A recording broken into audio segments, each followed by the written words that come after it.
অপমানিত স্থানে কখনোই দ্বিতীয়বার ফিরবেন না। যোগাযোগের তৃষ্ণায় মারা যাবেন, তবুও যোগাযোগ করবেন না।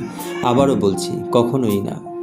নিজের মনকে ততটাই পাথর করতে চাই যতটা পাথর হলে মনের দুর্বলতা সৃষ্টিকর্তা ছাড়া আর কারো কাছেই প্রকাশ পাবে না।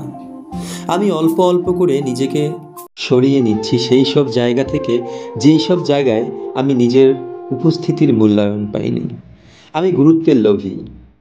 গুরুত্ব না পেলে আমি অস্থিরতায় পড়ে যাই, আর তখন দ্রুত সেই সব জায়গা থেকে সরে যাওয়াতে পছন্দ এবং শান্তি অনুভব করি।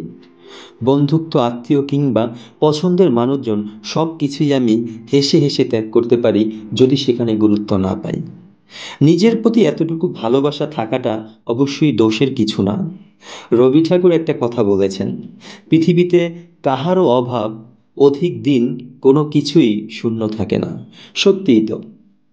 আজ অবধি দেখি নাই কেউ জীবন থেকে হারিয়ে গেলে কারো জীবন তার জন্য মনস্তর হয়ে গেছে, বরং সেই মানুষটার শূন্য স্থান কোনো না কোনো সময়ে ঠিকই পূরণ হয়ে গেছে, হয়ে যায়।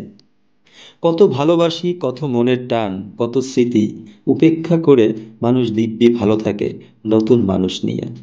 পৃথিবীতে সত্যি কোনো কিছুর জন্য জীবন কখনো থেমে থাকে না, কখনোই না।